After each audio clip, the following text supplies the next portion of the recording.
Olá, família! Sejam todos bem-vindos ao estudo diário das Escrituras. Hoje nós vamos dar sequência aqui ao nosso estudo sobre a Páscoa. Ontem nós falamos sobre o primeiro evento, no domingo de Ramos, a entrada triunfal de Jesus Cristo em Jerusalém. Devemos convidar Jesus para entrar na nossa vida e fazer uma mudança, tá bom? Então, o segundo evento, após a entrada triunfal de Jesus Cristo em Jerusalém, ela é sobre a purificação do templo. Então a gente vai estudar um pouquinho aqui sobre a purificação do templo e vamos ver se dá tempo de ensinar outras coisas que Jesus Cristo também ensinou nesse período, até a crucificação e ressurreição dele. Então vamos lá aqui, eu vou pegar aqui em Mateus capítulo 21, do versículo 12 ao versículo 14. Mateus ele conta aqui, a entrada triunfal de Jesus Cristo, com a purificação do templo como se fosse no mesmo dia. Marcos ele faz um detalhe dizendo que foi no outro dia, na segunda-feira, que foi a purificação do templo, tá bom? Então vamos acompanhar aqui Mateus capítulo 21, versículo 12, diz assim: E entrou Jesus no templo de Deus, e expulsou todos os que vendiam e compravam no templo, e derrubou a mesa dos cambistas e as cadeiras dos que vendiam pombas. Bom, aqui, Jesus Cristo está purificando o templo. O templo, ele foi feito para fazer ordenanças com o Senhor, para nós nos aproximarmos de Deus, para aprender o nosso caminho, para voltarmos à presença de Deus, tá bom? É isso que representa o templo. E aqui eles estavam usando o templo como comércio, para vender, para comprar, para negociar, tá bom? Aqui, quando fala que ele está purificando o templo, saiba que a venda não era dentro do templo, ficava lá na parte externa, no átrio, dos gentios ali que era permitido o tipo de venda. O que eles vendiam ali? Vendia-se animais, tá bom? Para fazer sacrifícios no templo. Pessoas e caravanas que vinham de longe para oferecer sacrifícios ao Senhor, participar da Páscoa, esse evento tão importante, na festa judaica. Então eles vinham de longe e era difícil trazer animais de uma distância tão grande, porque o animal poderia desfalecer, se machucar, e eles faziam uma vistoria em cada animal ali, para ver se tinha alguma machucado ou alguma imperfeição no animal, senão o animal não serviria para o sacrifício, tá bom? Isso estava na lei de Moisés, que o animal tinha que ser perfeito, porque o nosso Senhor Jesus Cristo, ele é perfeito. E aí, os sacerdotes, eles tinham familiares que vendiam, lá dentro do átrio dos gentios. E quando alguém comprava nesse local, que era o átrio dos gentios ali, automaticamente já era aprovado, esses cordeiros, esses animais para o sacrifício, porque já estavam ali, já eram basicamente já aprovadas, tá bom? Se você comprasse fora, provavelmente a vistoria ali seria mais rígida, tá bom? Para se o animal fosse aceito. Então eles faziam, aproveitavam, seus parentes para vender ali. Então eles ganhavam com com essa, com essa venda, E fizeram ali então da casa do Senhor um comércio. E aqui nós podemos ver que o Senhor, ele derrubou as mesas dos cambistas. No livro de João, menciona, que Jesus Cristo ele fez um chicote, e ele fez o chicote ali, foi estalando aquele chicote, mas para fazer barulho, não é mencionado que ele deu chicotada em alguém, para assustar mesmo e purificar o templo, expulsar as pessoas. Aqui diz que ele expulsa os cambistas, tá bom? Cambista, é a mesma palavra que nós temos aqui para casa de câmbio, que troca moeda. O que acontecia? Os judeus, para a compra de animais para sacrifício no templo, eles não aceitavam nem o dinheiro romano, nem o dinheiro grego, tinha que ser dinheiro fenício. Então eles tinham que trocar. Quem vinha de longe com esse dinheiro tinha que trocar pela moeda fenícia ali que eles tinham. E aí a casa de câmbio, eles trocavam ali, os cambistas, eles trocavam, mas eles ganhavam de 10 a 15% em cada troca, tá bom? Eles acabavam lucrando ali, e isso movimentava um grande dinheiro, eles enchiam o bolso do dinheiro. Então, eles começaram a fazer né, a casa do Senhor de venda, né? Então o Senhor ele está purificando o templo, tirando é, o pecado do templo ali, né? Essa questão de ir ao templo para ganhar dinheiro. De igual modo, assim como nós devemos aceitar que Jesus Cristo entre triunfalmente na nossa vida, também devemos permitir que ele nos purifique, tirando de nós o pecado, né? Aceitar a repreensão do Senhor, tá bom? Continuando aqui, o próximo versículo aqui, versículo 13, né? Mateus 21, 13. E disse-lhe: Está escrito, a minha casa será chamada casa de oração, mas vós tendes convertido em covil de ladrões. Aqui Jesus Cristo, né? Ele cita duas escrituras, quando ele fala aqui, na minha casa está escrito, será casa de oração, e vós tendes convertido em covil de ladrões, ele usa duas escrituras. Ele usa Isaías 56, versículo 7, que lá diz assim, porque a minha casa será chamada casa de oração para todos os povos, né? Então, o próprio Isaías 56, versículo 7, cita que o nome do templo seria casa de oração. E lá em Jeremias, capítulo 7, versículo 11, diz assim, pois eis que esta casa que chamada pelo meu nome, um covil de ladrões aos vossos olhos. Veja que o povo estava fazendo do templo um covil de ladrão, um esconderijo, né? Estavam indo ali para roubar. Esse é o sentido aqui da frase, né? Os judeus entendiam, bem familiarizado com essa frase aqui. E Jesus Cristo usa as duas frases, as duas escrituras aqui, tá bom? Então essa é a purificação aqui do templo. Um exemplo disso, né, e um simbolismo disso, é a segunda vinda de Cristo. Quando ele vier, ele vai purificar o mundo. Tem uma referência aqui em Malaquias, capítulo 3, versículo 2, que diz assim, mas quem suportará o dia da sua vinda? E quem subsistirá quando ele aparecer? Porque ele será como fogo do ourives e como o sabão do lavandeiro. Então essa escritura em Malaquias capítulo 3, versículo 2, fala da segunda vinda de Cristo, que ele vai vir purificar a terra, como o sabão do lavoeiro, né? Tornar umas vestes limpas ali. E também ele cita aqui como o fogo do ourives, que é purificar o ouro ali. E foi isso que Jesus Cristo fez no templo, ele purificou o templo. Tá bom? Então, de igual modo, para que ele possa purificar a nossa vida, nós também devemos aceitar as repreensões, né, dos nossos líderes que vão nos corrigir para nos tornarmos pessoas melhores. Assim que nós somos purificados também. O versículo, Mateus capítulo 22, capítulo 22, versículo 20. Aqui é interessante, eu peguei esse comentário aqui de Mateus 22, porque aqui, né, nessa parte aqui, né, os saduceus, eles questionam a Jesus Cristo, que autoridade ele tinha para fazer isso, né, de expulsar ali eles, tudo. Até então, né, os saduceus, eles não se envolviam muito nas questões com Jesus Cristo, quem se envolvia mais eram os fariseus. Os fariseus, eles cumpriam a risca ali, né, até inventava a regra mais, né, da lei ali de Moisés. Então eles sempre tinham embate com Jesus Cristo. E agora os saduceus, né, começou a ter um embate com Jesus Cristo aqui.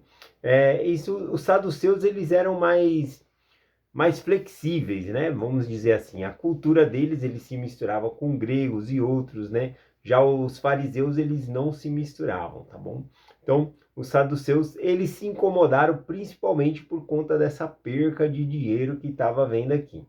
Então, nós podemos ver que depois desse evento, né, eles tentam fazer algumas pegadinhas com Jesus Cristo, né, para poder prendê-lo. Uma delas está aqui em Mateus 22, versículo 20 e o 21, que é quando eles chegam até Jesus Cristo, né, e mostra, né, a moeda do tributo e pergunta, né, é lícito, né, pagar tributo a César? Ou seja, em nossa língua seria, é certo pagar o tributo a César? Se Jesus Cristo respondesse que era certo, né, o povo odiaria Jesus Cristo, porque ninguém achava certo pagar tributo para César, tá bom? E se Jesus Cristo dissesse não é certo pagar o tributo a César, os guardas, né, prenderiam ali Jesus Cristo porque ele estava ensinando que não devia se pagar o tributo.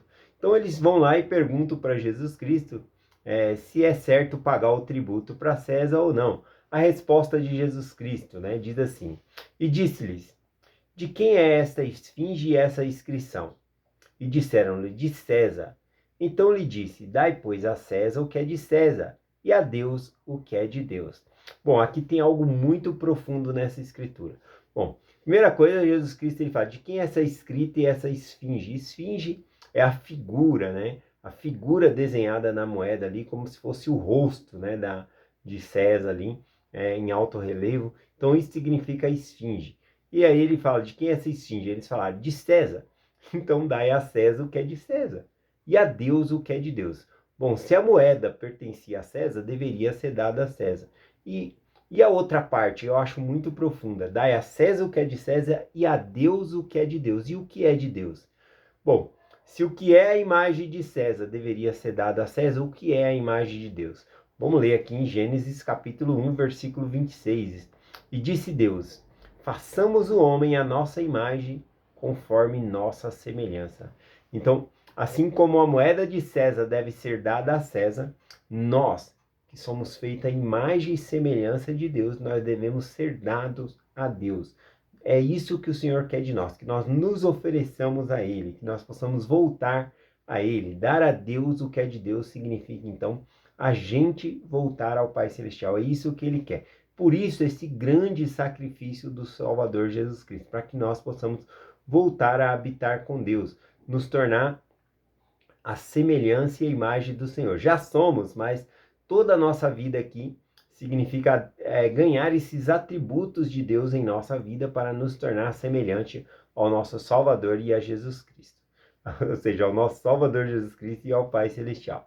Continuando lá o versículo, o versículo 14, voltando para Mateus lá. Versículo 14 diz: e foram ter com eles no templo cego e coxo e os curou. Essa parte aqui, né, sobre a purificação do templo, sobre levar os coxos e os enfermos até Jesus Cristo, só se encontra aqui na parte de Mateus mesmo. E aqui é interessante, né, porque mostra que o poder de Cristo em curar ali as pessoas. Se ele tivesse feito algo que era indigno, ele não teria poder de fazer essa cura. Mas ele começou a curar ali os coxos, os enfermos e todas as pessoas. Aqui também é para fazer um contraste sobre aqueles sacerdotes que estavam no templo com o propósito de lucrar. Eles não estavam preocupados em abençoar a vida das pessoas. E aqui a gente vê Cristo preocupado em abençoar a vida das pessoas, ou seja, curando cegos, coxos e todos os que apareciam ali, tá bom? Bom, vamos lá, aqui rapidinho eu vou falar mais um ensinamento de Cristo aqui durante essa semana. Ele sai então do templo, ele vai lá para Betânia, ali onde é a casa de... Provavelmente ele ficou na casa de Lázaro, né? De Marta, Maria e Lázaro, tá bom? Aquela família ali. Jesus Cristo tinha levantado Lázaro da morte há poucos dias ali. Então ele vai para Betânia, acredito que ele está indo aqui para a casa de Lázaro, né? De Marta, Maria e Lázaro ali. E lá, nesse caminho, quando ele está voltando, ele avista uma figueira, tá bom? E aqui a gente vai ver que ele vai amaldiçoar essa figueira aqui, ela vai secar. Muitos não compreendem por que Jesus Cristo amaldiçoou a figueira, então vamos falar rapidinho aqui por que ele amaldiçoou a figueira. Se encontra aqui em Mateus, capítulo 21, do versículo 18 ao versículo 22. Vamos aqui, o versículo 18 diz assim: e de manhã, voltando para a cidade, teve fome. Então, a gente não sabe por que ele não tomou de jejum lá na casa de Marta, Maria, lá talvez ele estivesse em jejum, mas aqui no caminho ele sentiu fome. Então ele vai ali até a figueira, né? Ele vai avistar uma figueira cheia de folhas, então ele vai até aquela figueira para colher o fruto ali, né? Tudo isso aqui tem grandes ensinamentos para nós, né? O que o Senhor Jesus Cristo ele quer de nós? Quais são os frutos que ele espera de nós? Ele quer ensinar algo muito grandioso para nós por meio dessa figueira. Os frutos que o Senhor espera de nós está lá em Mateus 3, versículo 8, que diz: produzis, pois, frutos dignos de arrependimento. Essa é a vontade do Senhor, nos salvar, e nós precisamos nos arrepender para ser salvo. Continuando, o versículo 19 diz: e avistando a figueira perto do caminho, dirigiu-se a ela, e não achou nela senão folhas, e disse: nunca mais nasça fruto de ti. E a figueira secou imediatamente. De acordo com o relato de Mateus, secou imediatamente. Se nós formos ler pelo livro de Marcos, né, no Marcos capítulo 11, do versículo 13 ali em diante, né, fala que ela secou no outro dia, que ele amaldiçoou no dia que saiu de Jerusalém, foi para Betânia, e no outro dia, quando ele voltou, a figueira estava murcha. Para conciliar aqui, né, que fala que em Mateus que secou imediatamente, significa que imediatamente ela começou a já murchar. E no outro dia, quando eles vieram, então ela estava, como diz aqui, até a raiz secou, morta por inteira, né? E aí então os discípulos vão perguntar como secou imediatamente a figueira aqui, tá bom? Uma coisa interessante aqui é que a figueira, normalmente quando ela tem folhas é porque ela dá frutos. Então ela estava cheia de folhas, então ela estava prometendo que ela tinha frutos, só que quando ele vai lá buscar esse fruto ele não acha. Então isso é um simbolismo também da nação de Israel, dos judeus, da condição que eles estavam, principalmente os líderes religiosos, que tinham a aparência de religiosidade, mas eles não tinham frutos, tanto que não reconheceram o próprio Messias entre eles. Tá bom? Então eles se consideravam o Filho de Deus, a nação santa de Israel, mas não reconheceram o próprio Filho de Deus entre eles. Então aqui a figueira cheia de folha representa a hipocrisia. É uma pessoa que apresenta ser uma coisa, mas não é. Ela estava vistosa, bonita, cheia de folhas, mas não tinha nada ali, tá bom? Lá em Marcos, né, diz assim: pois não era tempo de figos, né? Veja que não era tempo de figo, mas ela estava cheia de folha, dizendo que tinha figo, né? Importante dizer aqui também que era como um marketing, né? Uma propaganda enganosa, esse monte de folhas aqui. E quando diz que não era tempo de figo, eu gostaria de compartilhar que em todo momento o Senhor espera colher frutos de nós, tá bom? Seja em momentos de alegria na nossa vida, mas também em momentos de tristeza. O Senhor espera colher frutos de nós. Eu não posso querer produzir e servir a Deus somente quando eu estou bom, hein? Aliás, eu conheço muitas e muitas pessoas que têm relatado para mim, né, que foram chamados como líderes no momento mais difícil da vida deles, que estava muita coisa acontecendo, muita tribulação, muita ocupação na vida deles, e foram chamados. Mesmo a nossa vida é assim, é cheia de altos e baixos, e mesmo em momentos baixos, o Senhor espera que produzamos frutos, que aceitamos os chamados, né? Independente das dificuldades que nós temos, tá bom? Então aqui fala, não era tempo de figo, mas o Senhor esperava pegar figo ali daquela figueira ali. Então nós temos esse ensinamento aqui. O versículo 20 então diz: e os discípulos vendo isso maravilharam-se dizendo: como secou imediatamente a figueira, né? Eles começam aqui a perguntar ao Senhor, e aí o Senhor começa a ensinar para eles nos versículos posteriores que se eles tivessem fé, a fé deles faria muito mais que isso, transportariam montes de lugares. Para finalizar aqui, por conta do tempo, rapidinho aqui, eu vou passar as duas lições principais aqui da figueira. A primeira é não viver de aparência, né? Não viver de hipocrisia. Eu não posso ser um cristão, mas só de domingo, né? Só colocar a roupa ali e ir para a igreja no domingo, né? Eu tenho que refletir isso durante a semana também. A minha conduta tem que ser de um cristão. Então a primeira coisa é não viver de aparência, né? Seria igual essa árvore, né? Mostrar que está cheio de folha, mas não ter fruto nenhum. O segundo ensinamento aqui, a segunda lição, é a lição que ele falou que se tudo que eles pedirem ao Pai, né, seria concedido, tá bom? Porque ele falou, ó, olha, vocês podem fazer mais do que isso, né? Porque eles ficaram admirados que a figueira secou. Então ele ensina que eles poderiam fazer milagres maiores ainda do que esse, pedindo ao Pai. Está lá no versículo 21, diz assim: Jesus, porém, respondendo, disse: Em verdade vos digo que se tiverdes fé e não duvidardes, não só fareis isto à figueira, mas até a este monte se disserdes: ergue-te e lança-te no mar, assim será feito. Então, o outro ensinamento aqui, a segunda lição da figueira, é a fé, que tudo o que nós pedimos ao Senhor com fé vai acontecer.